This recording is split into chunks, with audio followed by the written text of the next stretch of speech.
আমি বলছি না যে বিএনপিকে এনে বসাও, কজ এখানে বিএনপি তো যোগ্য নেতৃত্ব সত্যিকার অর্থে এই মুহূর্তে আমি দেখি না। বিএনপি নামক একটা দল যদি এখানে বিএনপির নেতা থাকতো আমার কথাটা বলা আরো ভালো হইতো, কারণ বিএনপি নেতা নাই, এখন কার সামনে কথাগুলো বলবো। বাট সত্যিকার অর্থে কিন্তু সেই অবস্থা বিএনপি নেই, নেতৃত্ব দেওয়ার মতো যোগ্য কোনো নেতাই নেই দলের মধ্যে।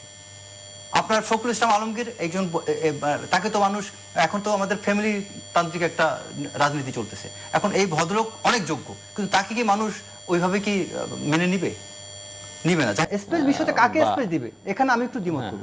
উনি কাকে স্পেস দিবে? যোগ্য কেউ না থাকলে সে ডিটারমাইন করবে কে যোগ্য না। একটা বিষয় হচ্ছে আমি বলি, আপনি একটা বিষয় হচ্ছে কি ভাই, আপনি টেররিস্ট অ্যাক্টিভিটিস এটা কিন্তু মঙ্গল গ্রহ থেকে আপনি পরিচালনা করতে পারবেন if you have the communication. যদি আপনি মোবাইল ফোনে কমিউনিকেট করতে পারেন, সেটা ওয়ার্ল্ডে যেখানে থাকে আপনি টেররিস্ট অ্যাক্টিভিটিস করতে পারবেন। বা রাজনীতি কিন্তু আপনি আমেরিকায় বসে আপনি রাজনৈতিক একটা ইয়েটাকে পরিচালনা করতে পারবেন না।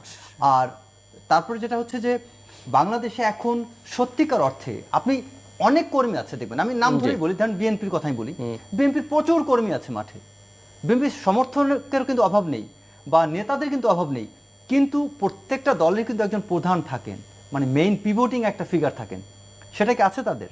বা কোনো একটা দলকে আছে বলেন যে এই দলের একজন যোগ্য নেতৃত্ব আছে যিনি বাংলাদেশে ভবিষ্যতে আরেকটি রাজনৈতিক দল যিনি পরিচালনা করতে পারবেন, কেউ আছে? যদি সেটা না থাকে তাহলে সেক্ষেত্রে আমাদের একটাই ভরসা, সেটা হচ্ছে বর্তমান সরকারকে সমালোচনা করে হোক যে করে হোক তাকে আমার লাইনে আনতে হবে। এইবার দেখেন সে এখন কি বলতেছে, এটা শুনেন। 5 আগস্টের পূর্বে যেখানে ছাত্রদল সহ সব ছাত্র সংগঠনের অগ্রণী ভূমিকা ছিল, কিন্তু আমরা এখানে দেখতে পাই যে আমাদের এই বৈষম্য বিরোধী ছাত্র আন্দোলনের বিশেষ এক গোষ্ঠী যারা এখন এনসিপি পার্টি গঠন করেছে, তারা একক ক্রেডিট নেওয়ার চেষ্টা করেছে। যদিও এখানে তারেক রহমান বদান্যতার পরিচয় দিয়েছেন, তিনি কখনো ক্রেডিট নেওয়ার চেষ্টা করেন নাই। যে তার উদারতা মানে এই নয়, সেটা তার দুর্বলতা। আমরা চাই বিএনপির সেই পুরনো ঐতিহ্য ইমেজ ফিরিয়ে আনতে। সেই ইমেজ ফিরিয়ে আনার জন্যই আজকে তারেক রহমান বিএনপির প্রতি যে সহনশীলতা দেখাচ্ছেন, সবাইকে ধৈর্যশীল হতে বলছেন, এটাকে আমি সত্যি প্রশংসা করি। তরুণদের নিয়ে তারেক রহমানের ভাবনা, তরুণদের জন্য করণীয় কিছু বিষয়গুলো বলবো। আচ্ছা, তরুণদের নিয়ে আমি তারেক রহমানের ভাবনার কথাটা আমি অলরেডি বলেছি। এই তারেক রহমান তরুণদের নিয়ে এই নির্বাচনী কাজগুলো খুব সুন্দরভাবে করেছিলেন।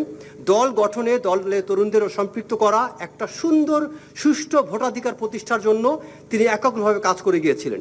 2002 সালে 3 সালে যখন তারেক রহমান জিয়াউর রহমান ফাউন্ডেশনের নামে বাংলাদেশের পথে প্রান্তরে যখন ছুটে বেড়ান, তারেক রহমান হেঁটে যাচ্ছে, এই পথে হাঁটতে থাকলে তারেক রহমানকে আজকে আমরা যে জিয়াউর রহমানের সাথে তুলনা করি, আজকে তারেক রহমান সেই জিয়াউর রহমানকে হয়তো ছাড়িয়ে যাবেন, এবং বাংলাদেশে সেটা সম্ভব। কারণ জিয়াউর রহমানের শিক্ষার জন্য তার কোনো উত্তরসূরি ছিল না, বা তারেক রহমানের শিক্ষার জন্য জিয়াউর রহমানের আদর্শ আছে। যে কারণে আপনাদের মনে রাখতে হবে তারেক রহমান কোথায় যেতে পারে। এই 3 আগস্ট তখন এই তরুণ অফিসাররা জেগে উঠেছিল তারেক রহমানের অনুপ্রেরণায় উদ্বুদ্ধ হয়ে, আর তারা বিশ্বাস করে এটা একমাত্র এই তারেক রহমান দ্বারাই বাস্তবায়ন সম্ভব, আর কেউ না। তারেক রহমান কি করেছিলেন? তিনি হাওয়া ভবনে সরকারের সকল সুবিধা থেকে বের হয়ে এসে হাওয়া ভবন অফিসে তিনি কর্ম শুরু করেছিলেন। কেন? দলকে সরকারের প্রভাবমুক্ত রাখার জন্য তিনি দলীয় কাজ ভিন্ন জায়গায় করেছিলেন।